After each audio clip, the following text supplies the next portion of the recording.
is, of course, being a spontaneous act of creation, is coming even from physics. There's a lot of very interesting physics around dialogue and generative dialogue. And how do you really create a high energy, high intelligence circle? Of course, consciousness is at the base of it, but what actually, we are united, we are one. And where does that come from? Is actually through consciousness. That is the invisible field in whatever dimension it is that we all sense and participate from. A little bit what we were talking about yesterday, the cosmic. So what I'd like to do right now is just everybody relax. Close your eyes. Put your feet, both feet on the floor for a minute. You can get other ways. And let's just do a little centering to open this circle and open this space.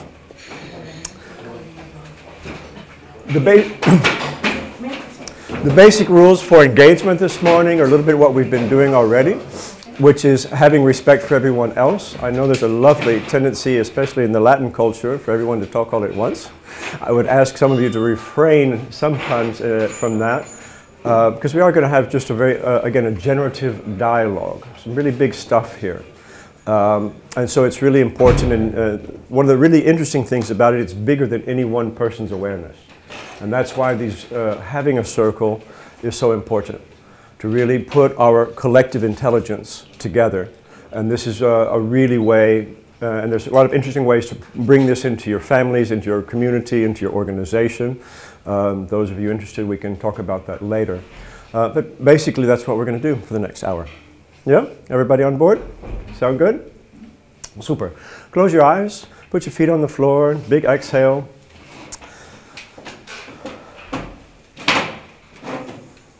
Feel yourself in your chair. Feel yourself in your body. Listen to all the noises around you. Your feet on the floor. Connect with that. And just sit in your body, sit in your space. And really listen, take notice of everything you hear around you.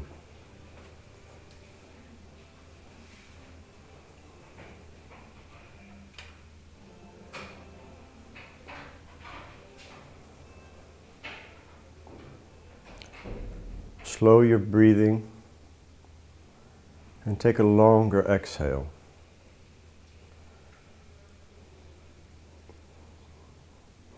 It's in that longer exhale that we actually start to find that stillness. Your body slows down, your heart rate, your bodily functions.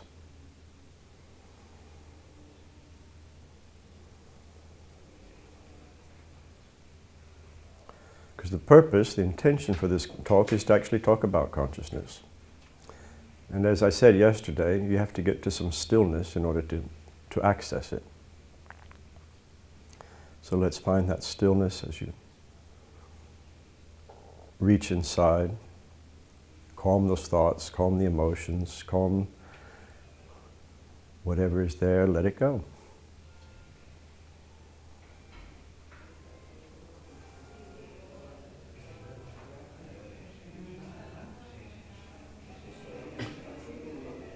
And we create this space now of our own collective intelligence, our collective energies. There's so much creativity in this room. But more than just mental intelligence, there's a lot of heart intelligence. There's a lot of love in here.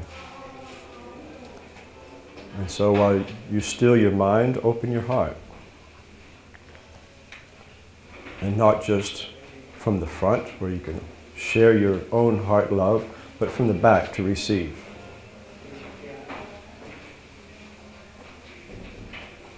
Because the greatest power is in all of us here, and that's what we're here to do, is to share.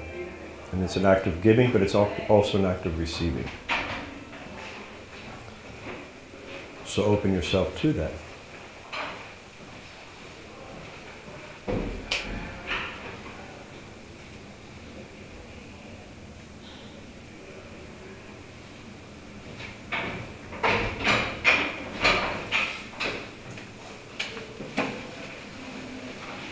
And when you're ready, you can open your eyes.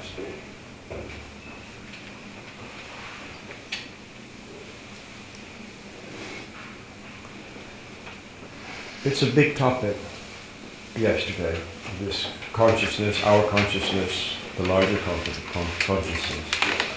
And it does take presence. And so, again, I want to thank all of you. It's something that's been struggling and tugging at me from inside and outside and up and down for many years. And slowly it comes out. And one of the big concerns about it over centuries, of course, is it's been taboo to talk about. And like I said yesterday, we've lost a lot of that mystery. But it's part of us and everything that we do, live, breathe, all of your life from start to finish. So what I'd like to do is really get some feedback from you, because yesterday I tried to get it down to 3.5 minutes. And I've already received some feedback, very important feedback. It's like, wow, we can talk about that. Yes, we can talk about it. And so I'd really like to just have some sharing on what you got out of yesterday out of those 3.5 minutes. Maybe what was inspired for you.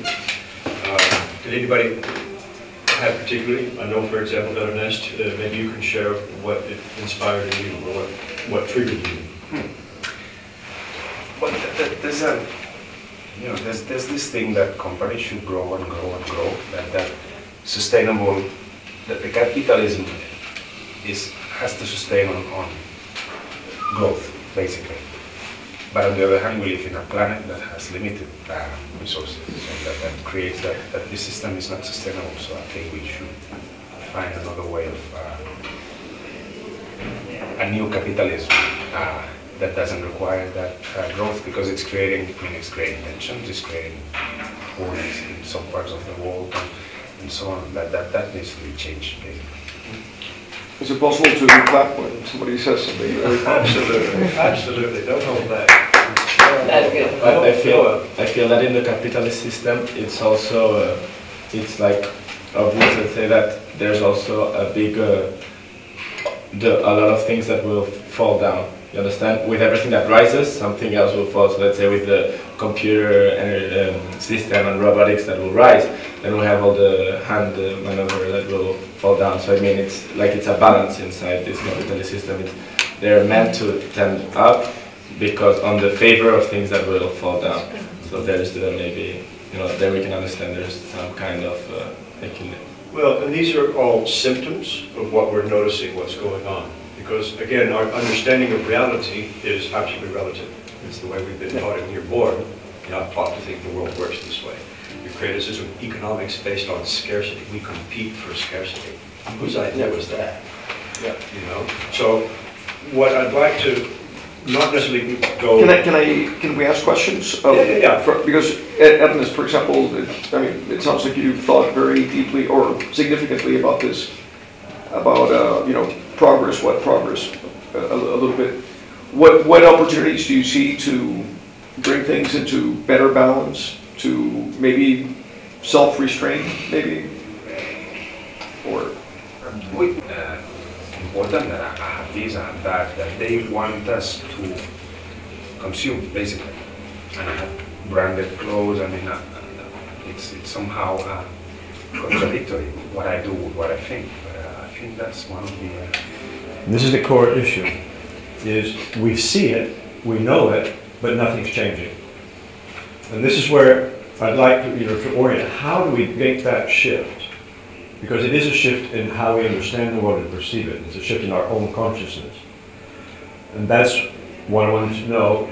Yeah. Yeah. Well, I think before that, I think that how could we globalize this conscience of, for me, the main idea, because I am also a consumer, but behind that, and sometimes I consume really very, before that there is this consciousness which being the collectivity more important than individuality, at least in some cases. And if we have this conscious, despite we don't use it many times and we still have individuality, if we could globalize this kind of consciousness to everybody, I think there will be finally people being with a duality, of course, on one hand being individual, which is something positive, but on the other hand being this globalized idea of the collectivity for the individuality, which at the end is positive for you also. Correct, and this is the question: how can we? What do we need to do to make that, communicate that growth, to get everybody talking around the same issue. And feeling it at the end. And feeling it. And that's one of the most important things is an intellectual concept is not enough. We've got that. We all know it. We can see it. We all know it. But nothing's changing. So, all right, we're not doing something else. Something else needs to happen. And feeling is a big part of it. I met a man last year who had decided to give up consuming, like give up spending money. So he would only buy food and water and, you know, the basics, but wouldn't buy clothes anymore, wouldn't buy anything for his house. And he was so happy, you know, 5 months in. I mean, it's a very Buddhist kind of approach, but he's living in Spain actually, and he just decided he didn't need to spend money anymore. Of people, is that what you're suggesting? Well, I think what was interesting for him was how much backlash he got from his community about his behavior. Because they thought he was selfish in a way to not spend money on a present or not, you know, like keep up with the trends. And he works ironically in the advertising industry like myself, where we are behind brands spending thousands and thousands and thousands of euros and pounds and whatever else to tell people to consume in excess, you know. We were having this conversation about razors. You know, you need to have the next razor, the next razor, the next razor for however much money, when really it's kind of crazy, this disposable. Well, and this is the question, is how to bring that shift of consciousness, that awareness, and change of action in the companies that are doing that. Yeah, but for example, one thing that is we already see, maybe is like, you know, an educational that we can pass to our sons and all that, is happening even like, you know, people are very worried about that. It's like the first generation that doesn't want to own a car. Is happening now. It's like, you know, kids, they're getting to the, you know, age of, you know, receding their, you know, fast car because like they achieved something. It was like, you know, got into the university, it's like, you know, you must own a car. And it's like, you know, the first generation that rather share things and rather go, you know, like, it's funny because like my kids are teaching me the new values they were receiving from their own communities. It's like, you know, Mom, I don't need, they are saying, Mom, I don't need, like, because like, we always have this thing about like giving to our kids everything in excess. We are like, you know, generating, making this thing flow. It's like, you know, and for like, you know, I'm talking about like 16, 17, like, Mom, I don't need. And that was one of the and then like we freak out, it's like, how am I gonna prove I love you? And hurts. Well, I got feedback specifically on that yesterday, that one of the ways to do it is through the youth, because they will influence their parents, and there's also a generational gap. The millennials get it, because that's in them already, like you're sharing. And so, well, if you want to influence our generation, the older ones who are in power, controlling, do it through the kids. Sorry. Maybe a comment, because we're having a discussion that is very much adapted to our world. We all live in Europe, we have a good, decent way of living, so we have the choice. But all the progress of the mankind so far have been done by people that wanted to get more. And we get in the world people who live in India, China, Africa, that have not been accessing to that level of wealth. So it's very selfish from European people or US people to say, okay, we're going to give up, we're going to have a smooth way of consuming. Whereas we have billions of inhabitants in the world that wants to access to that, and if we really want to change that, we need to think hard on how to impulse China, India, Africa to have a low way of consuming, because at the end of the day, I mean, all what we are speaking about is that if we go on consuming like this, we will have a collapse in our system, because we have no way of consuming so much waters, of hitting so many pigs. I mean, we had a discussion 2 days ago at the table, how impressive was the growth of the pigs consumption in China, and the pollution, and all what is related to that. So I think that this consciousness at the end of the day could be only triggered by a kind of fear of, if we do nothing, the world will collapse. Because we'll have too much pollution, because we'll have too much people in the same place, because we will have a climate And I think that maybe it's the best way to do it, but then we need to trigger the rest of the world where it's not so obvious. See, I have a very optimistic view of the future. And I subscribe a little bit to part of the singularity theory that most of the world's major problems today, in the next 10 to 15 to 20 years, will be solved. Energy, water, food. Because put a bunch of solar panels on top of all these things, you've got all the energy that you need. You don't need to get all the fossil fuel. There's a lot of things that will be done. Part of the challenge is, what are people going to do? What are the jobs? And part of it, when you talk about India, you talk about China, you're 100% right. Yeah, part of the irony is, who are they emulating? Who are the role models? And they come from cultures that are much richer, that are based on philosophies of balance, of coexistence. But that is not, that philosophy and that culture that is embedded is put aside because everybody wants an iPhone and an iPod, and all of a sudden you've got to get basic subsistence taken care of. So part of it is, what are the role models? Yeah. What are the role models that can create a better opportunity? Because a lot of these big problems will be solved, others will be created. But you know, I just think it's very easy to get, you know, lost in a dialogue around, you know, the world is shit, it's going to die. There's a couple things that are guaranteed problems. Global warming is bad. You raise the temperature 4 degrees, you know, it's going to be a really bad place. It's going to happen. Yeah. So, Right. Yeah, yeah. On the other hand, yeah. You know, on the other hand, Stephen, when we have this abundance of opportunity and more energy and more water, you know, are we going to be able to self-restrain as opposed to, you know, continue to amass and amass and amass?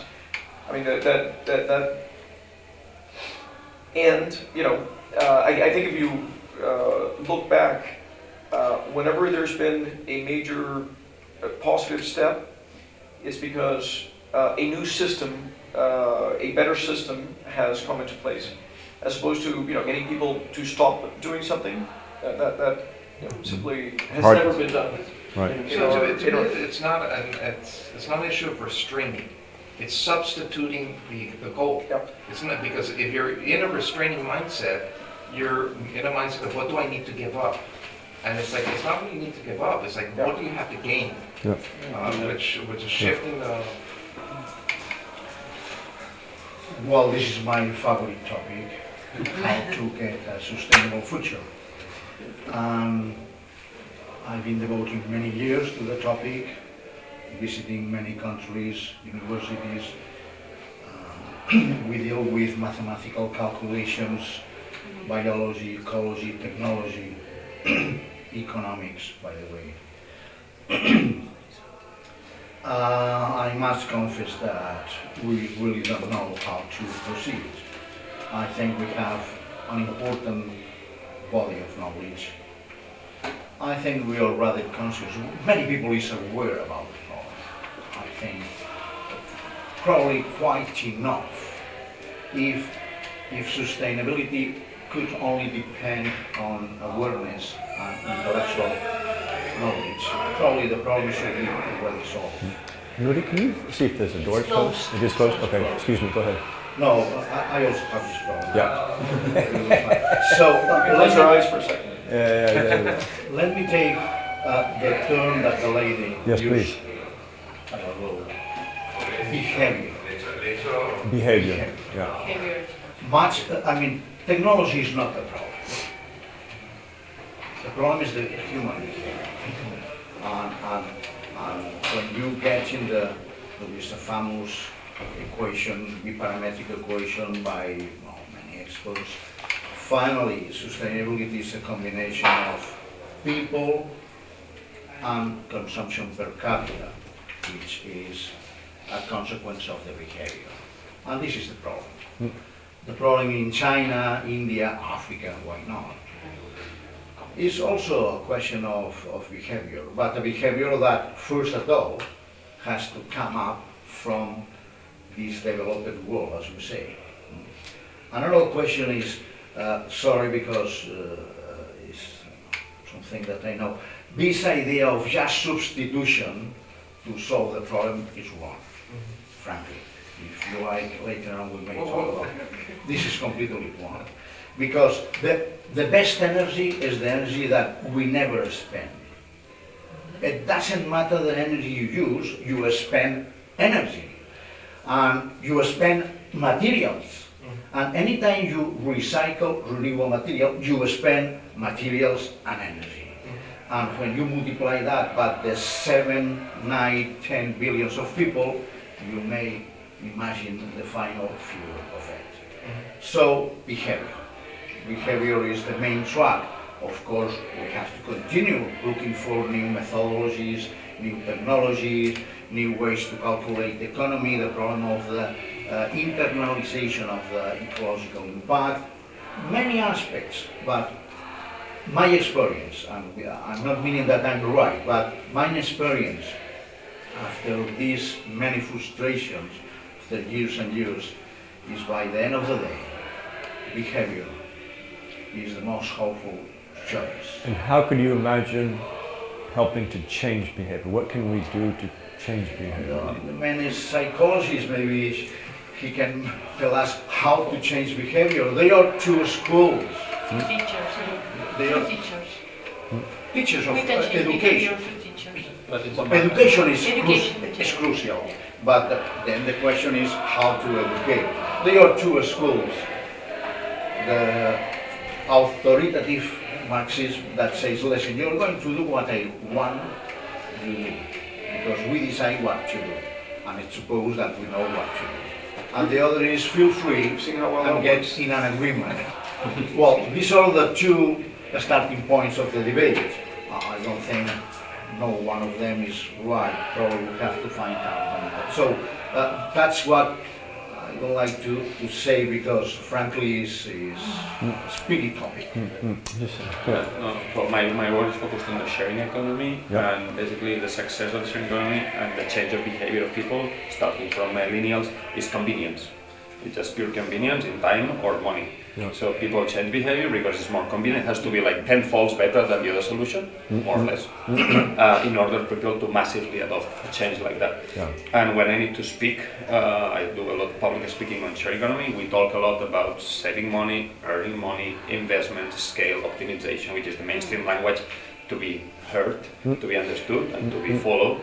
But the interesting thing for me is that these tools, these platforms, are actually seeding new values to the people indirectly. So you provide tools, your mainstream language is one, but the experience of sharing, of getting second-hand things very easily on a mobile phone, of crowdfunding, of going to someone else's house, is a slight step by step, drop by drop, changing a little bit the values. You cannot do a big shift at once, so it's more like this indirect shift. And equally, my screensaver on my computer is a Trojan horse, because it's actually how do you see the values indirectly, and with the sharing economy is getting massively adopted. And I don't think the current sharing economy with big corporations, traditional company structures, traditional funding is the end of the game. This is just one step. We'll see these platforms being owned directly by the people, crowdfunded through the people who are using them, with more horizontal governance. But you cannot jump to that stage, and you need to go stage 1, stage 2, stage 3, and it's just a matter of time and convenience. So extremely pragmatic on that front. Going back to consciousness, I mean, all that is the result that humans have free will, and there is no collective consciousness, because we are the only animals that have conscience of ourselves, and therefore we put in front. Are you sure about that? Why do you say there's no collective? Yeah, I'm not so sure about No, not so sure about the last point, but sure about the fact that, well, sure. Yeah, 30 seconds. About the fact that, because we don't think as a whole, we put in front of us our interest before of the species. And that's what ended up creating this problem. Because we know that there is a problem. Not sure about the fact that we are the only animals with. There was racism, and now we're also discovering that there's speciesism. We discriminate in a massive way against other species. Yes, that is true. Is there any species that doesn't, that takes into consideration other species in the animal world? Is there anyone that like respects another species? Yeah, of course. You have the insects, they need different types of flowers. But that's And they respect each other. because they need them. Because they need them, they respect them. They don't understand. Not because of altruism thing. Well, Does it exist, altruism in Maybe nature? we need the other species, but we This, are not aware my of. understanding, this is the point. So all The problem species is are speciesists. We need all the other species. Sorry, we need to? We need, as humans, Yeah. we need the rest of the nature. Of course. It doesn't matter if it's a vegetable species or Yeah. animal species, a bee or an But the fact you can say that is you're using consciousness. I know, and back to your question. So what we are the only species, not that's conscious, everybody's conscious, but possesses consciousness. And that was the point yesterday, the power of reflection, of introspection. We can think about thinking, we can decide about deciding. I don't think the other species are doing that.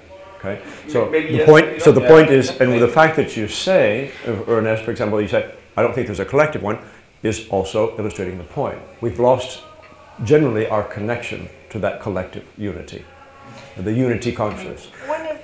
Yeah, and so because this is really where it gets down to, because it gets lost, because it needs a common vocabulary. And what I'm struggling with in order to have more meaningful conversations, which can then reach to a tipping point, is to find what a common vocabulary is. For example, it's still a struggle. Unity conscious, cosmic consciousness, universal consciousness, God, the infinite field of potentiality. You know, you have to have certain, usually, you know, Gurdjieff 100 years ago said, unless you've had a direct knowing experience, you don't get it. It's an abstract concept, okay? Unfortunately, most people who do get it have had a near-death experience or a huge cancer or something that radically jumps up in their life, and that shifts their mental model. And then they go, aha, I get it.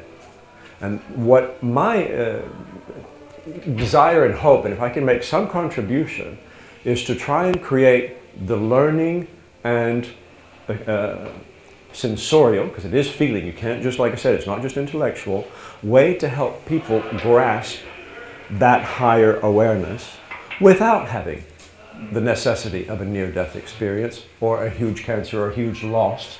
You know, they say when your heart breaks is when it opens the most. That's why suffering exists. I had a hot debates this morning. You know, you can't have truth without light. You can't have light without dark. It's the nature of the chemistry, the biology, the physics. You have two polars. There's a positive and a negative. Okay. So the question for me is, all right, in order to break open people's heads and their heart without having to push, as Madame said, to a near catastrophe, we have two ways, and this is kind of my point yesterday. We had that radical change in behavior, in decisions, in thinking for the whole, when the earth made you do it. So we have two options. We'll just run right into the wall, and then out of necessity to survive, it will make different decisions. Or, because we are the only species, or the first one, who has consciousness, to actually understand it, question it, look at it from all sides, and the free will to make a choice, we can avoid extinction. It's a big, but that's basically what we're looking at. But when we look at the history of the mankind, sorry to be very negative, but we never had a moment of the history of the man where there was a kind of collective global self-consciousness movement of we're going to improve things because we are conscious that we can improve. Everything came back after big trauma. Correct. Big catastrophes. And that's the natural pattern. And this is the natural pattern of people. So my question is, how we collectively able to build something where the community power or the social power, whatever, or the trigger would be based not on rational thinking like what you were explaining on the collaborative economy where at the end of the day it's my personal interest to save money rather than the collective thinking that I'm going to socialize with other people.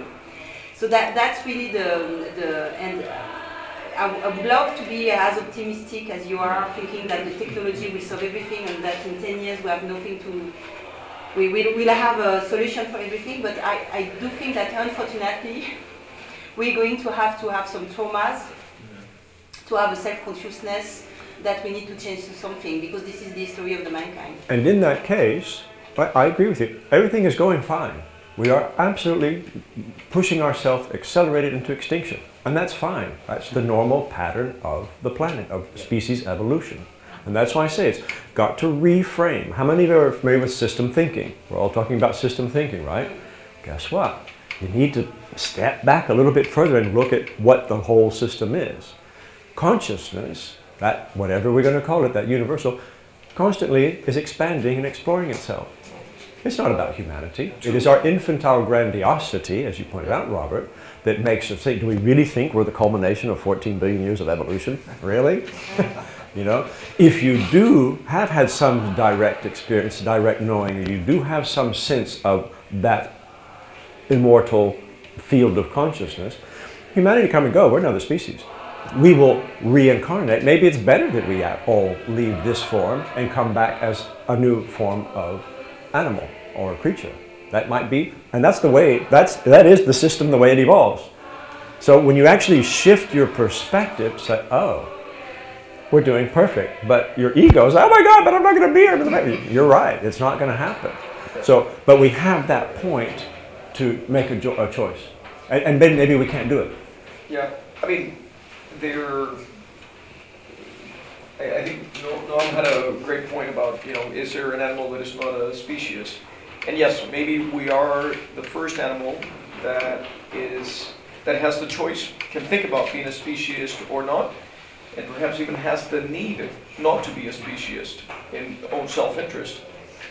Now that, you know, you go back to polytheism, then monotheism, and then you have the instances of peoples, normally, you know, smaller groups, or maybe Bhutan, a few isolated cases, where God is the environment, where God is maybe more immediate, more holistic. And, you know, Bhutan is not the place where the best silicon is coming from, let's say, and the best solar panels. But, you know, they have there are some things there that are worth appreciating. And it's a living case. It's been going on for centuries. No, that should reinforce. Oh, sorry. No, you were saying that Bhutan is a kind of paradise or something that's working well. I know. It's definitely not. I'm sorry. There's a kind of big lie around that, and when you speak with people inside, they are totally oppressed. They cannot see things. It's really, the image is something, and the perception, if you just superficially touch the thing, but if you get deeper inside, I've been there for a while, and it's awful.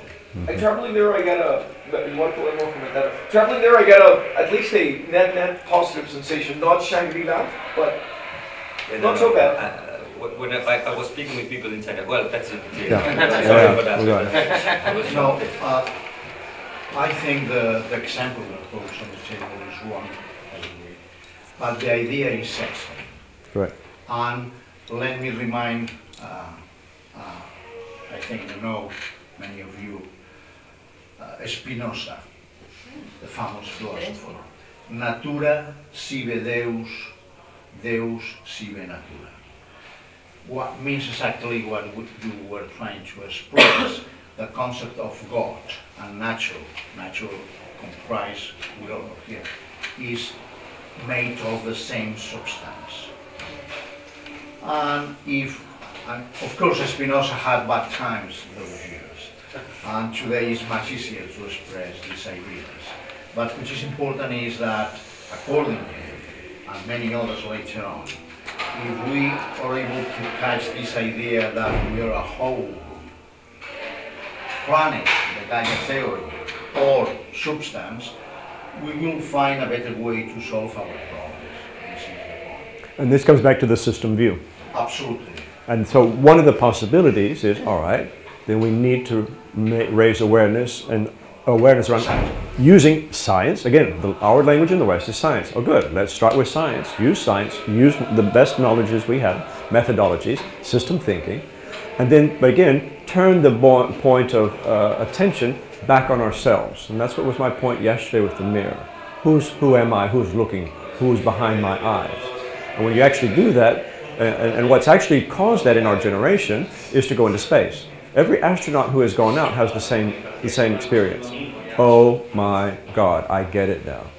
We are, you know, I get it. We can't all go to space, but that's what it is. Here. Yeah, right. Well, maybe a few can afford it. But, you know, the point is, though, is how do we get that system view? Because if we can all wrap our head around that, then we'll analyze it from a different perspective. Yes, well, thinking about that, I think there is a point of the sufficient mass of people necessary for the change. Because, for instance, I am conscious. I think I am conscious. But on the other side, I don't apply. I just forget some of the things I am essentially my work, my professional. So I prefer your work is conscious, or your private world is conscious? My private world is conscious. My professional world is unconscious, completely unconscious. So I always say, well, I will use the money I win, I earn, no, for other things, and this never comes, no, because there is always something that prevents me from earning more money, and so on, so on, so. Thank you for making that point, because this is the perfect illustration. For me, the way we're going to get through this, and what the focus of my intention and attention is how to get that shift right there. Because business has replaced religion and government as the driving creative force on the planet. Okay? Because we need money to survive. The world is based on money, etc. So I don't care what religion you are, you still need money. So wherever you live, you still need money. Yeah?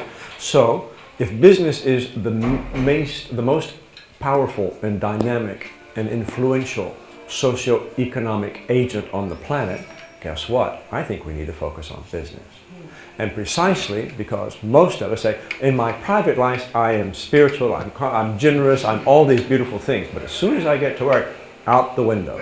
Because the office and our business culture is not built on those values. Yeah. And so therefore, my focus is to bring this into the business world. And then the question becomes how to do that. How do you engage them? On what reference points, with what vocabulary, and what initiatives or incentives, that's the word I was looking for. And that's where I'm focused and want to work on. So, you know, one of the things to maybe try to pull together a couple of different comments that I think are all super interesting is to your question. I think it is about behavior. You have to switch how people act in order to cause impact. How do you switch people's behavior?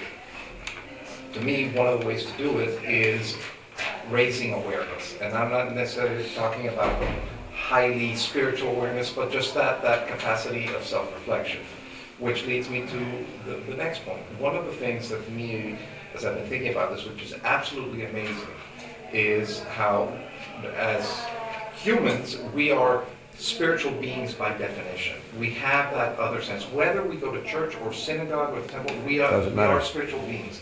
But in our growing and in our development, we focus on the development of one part of the brain to be able to operate successfully within the business world, and we don't learn the capacities nor the tools to be able to tap another aspect of our brain.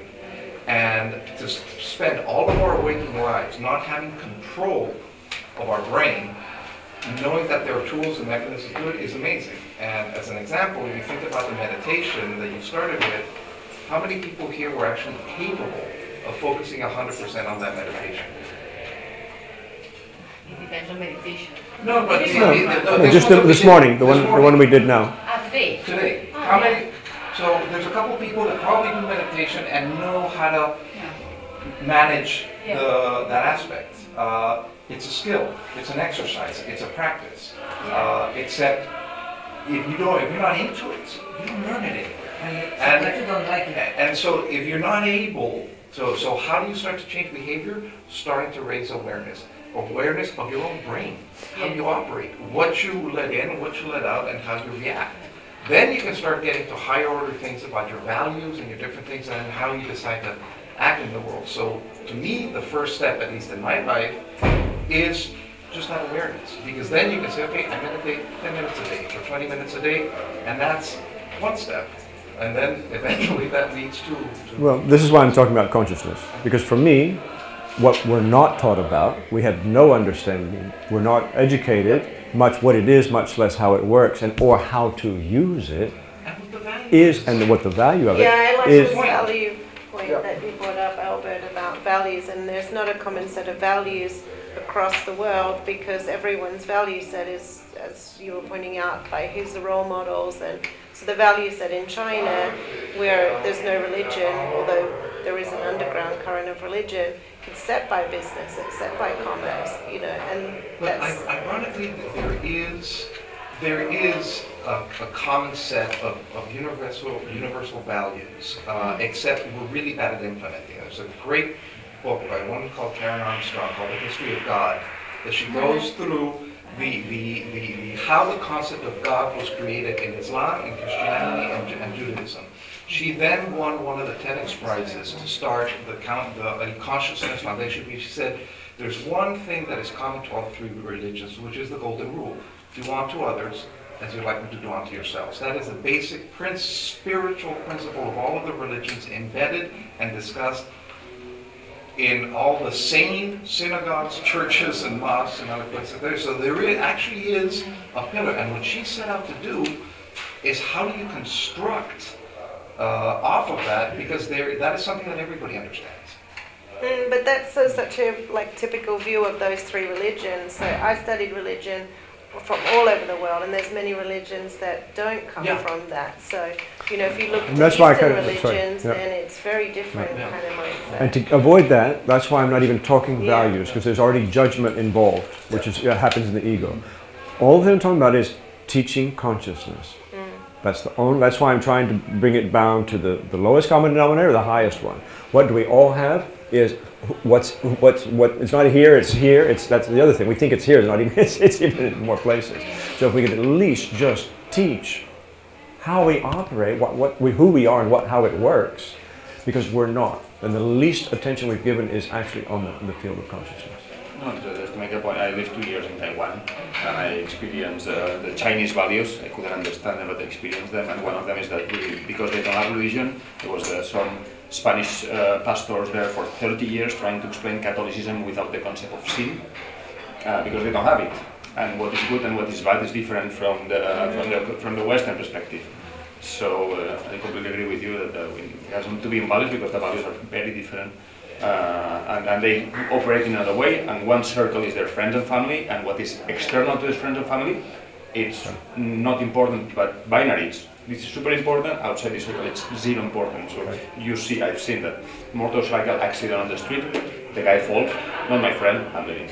Yeah. So this is a good. That's my truth too. Yeah. This is a good. There's, if I can, to add to Stephen and to you and to you, you know, awareness, values. These are somewhat hazy. Correct. I think there's a very hard, simple concept, which is beliefs. You know, our placebo effects. What are the 2 or 3 things that, you know, we most believe in, most guide our lives? Yeah. You know, those are that's you know that's not about relative values, hierarchies. It's Correct. You know, just a couple of things. Yeah. You know, is there a God? Isn't there a God? Correct. Should I behave well? You know, is there a good? Is there a bad? Yeah. You know, just. This is a good segue, because now I'd like to kind of shift the focus, because again now we come back to vocabulary. And this is also what Nikolai was saying yesterday, which I adore him already, of course, because he was also quoting Terence McKenna. You perceive, we understand things, and we do it through vocabulary, through language. So one of the things we can evolve our consciousness is to evolve our language, because now we're caught in beliefs and values which are very loaded. So one of my questions to you is, because one of the feedback yesterday is, all right, Gil, I get it, but you need to change the wording, change the vocabulary. So now, because now we've got consciousness, beliefs, values, and 2 things. One, I'd like some feedback to talk about the word consciousness itself. But the second one I'd like to, even on that, Robert, is beliefs. The objective is to open and shift our mental models, and everybody has a different model. What constructs your mental model? Your beliefs. They're built in around beliefs. That's why if you don't believe something, or you believe it's not possible, it's not possible. If I don't believe there's a God, well then there isn't one, for example. So beliefs is actually one of the very fundamental aspects of changing consciousness. And there's some really great things about massive belief relief. You know, but we'll come back to that. So beliefs are an important way about how you, if you can accept to alter your beliefs or change them, then that's one of the methods you can open and change your consciousness. But I'd like to just now have some of your reflections on the word of that. Sorry, just... How much time? You're over. Oh, we were giving... we were never giving... Okay. So on that, then, that's a nice closing. Is I would really appreciate any feedback you have on that word, consciousness. Anything else, please find me. Number 2 is please write me, Gil. It's Gil at New, N-E-W. No. Sí, Gil.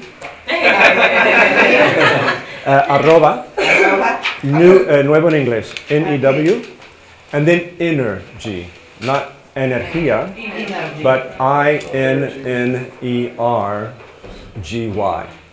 That's what I'm about, is creating newenergy.com.